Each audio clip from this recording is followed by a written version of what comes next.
All right, let's talk about having your child education goal fulfilled by having the right kind of strategy and also looking at the kind of benefits one has got in the budget. How can you implement all of that in your child education strategy or planning? Let's decode all of this. I have with me Aparna Ramachandra, founder, director, rectifycredit.com. Aparna, good evening and welcome to the show. Aparna, let's just recap the kind of benefits announced in the budget as far as education loan is concerned, 3% subvention, and also the kind of ease we are talking about in terms of education loan and studying in India is concerned.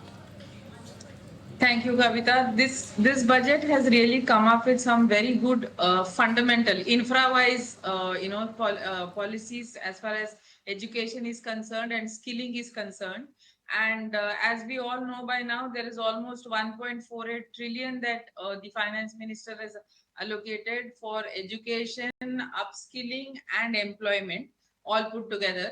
And the whole budget is talking about focus on education in India. So 10 up to 10 lakh of rupees at nearly 3% is what is government is looking to provide for the as the education loan, provided the child is going to be studying in the recognized institutions.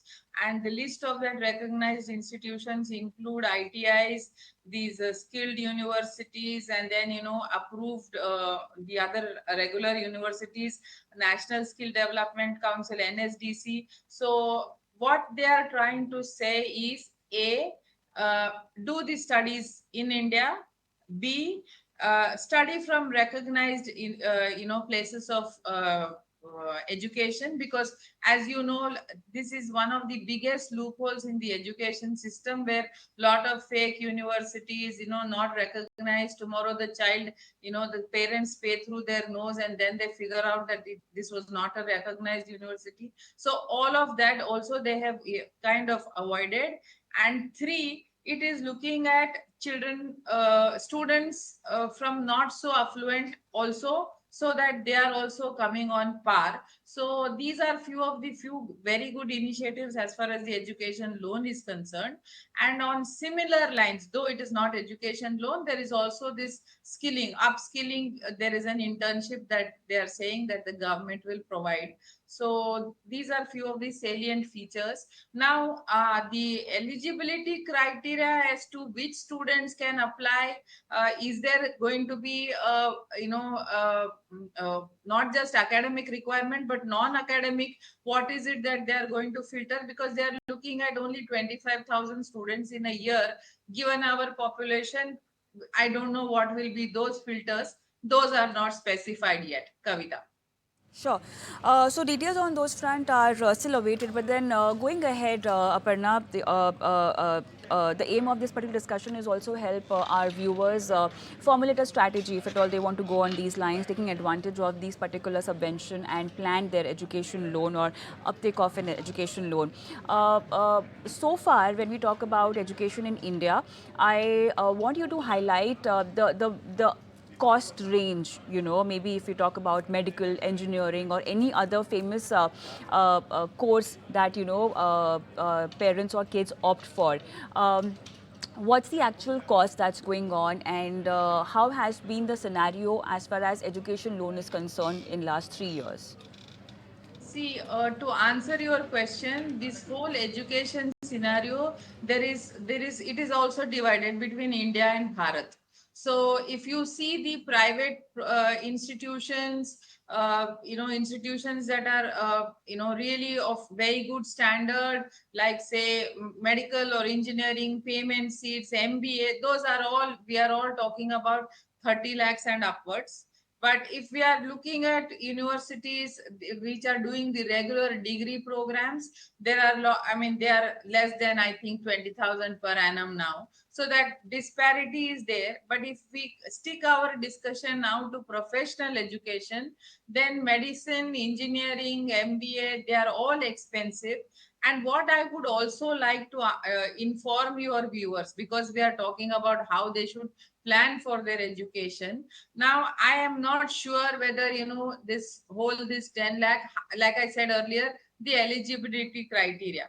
Today, most of the banks have now kind of almost reverse. They have stopped giving education loans because they were loans that were having the highest NPS. So public sector banks, very few, private sector almost zero, which are doing loans. So today you have lot of these fintechs, these digi lenders that are doing education loan.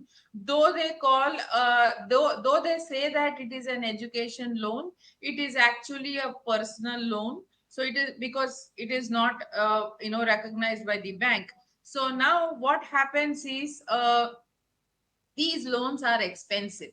So if you have, so you, all the parents cannot make their plan expecting that they are going to get this 10 lakh benefit from the government, right? So if they are going to be taking from the regular other channel, then this is going to be an expensive affair. So if we are talking about anything between 20 to 25 lakhs and above, and we are talking about say 12 to 14% of interest, that's the kind of planning that one needs to be doing.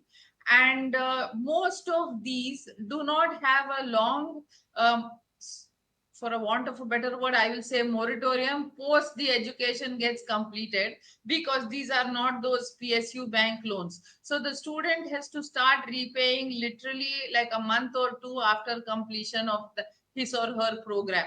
So all of this has to be kept in mind before they take the education loan.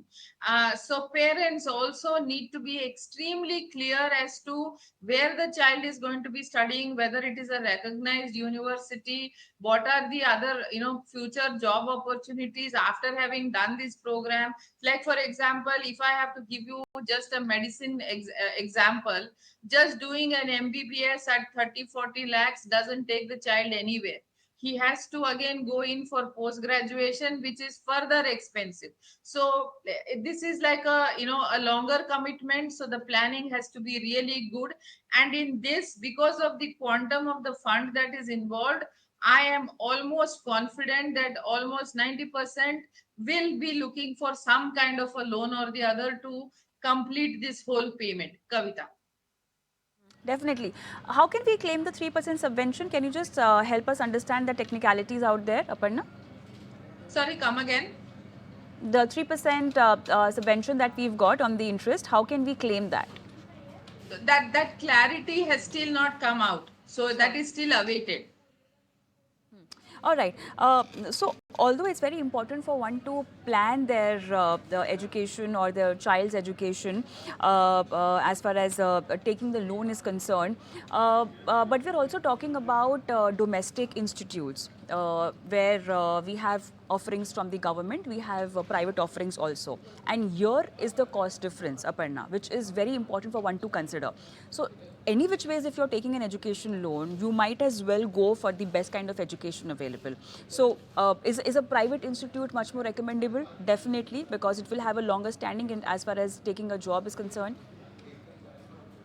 Yes, I mean, we all know that, but that's again a very, very subjective situation, because if the child is very good academically and otherwise, doesn't really matter from which institute he or she has passed out, because he's anyway going to make it. We have enough and more of those success stories, but there is an accepted norm that private education is better. But we also have enough instances where best of the institute the child has studied but has not really made it in life. So it ultimately boils down to what kind of a student and how hardworking and what opportunities they are getting. So I will rather focus or stress on the opportunity that the child might get rather than the background of the institution.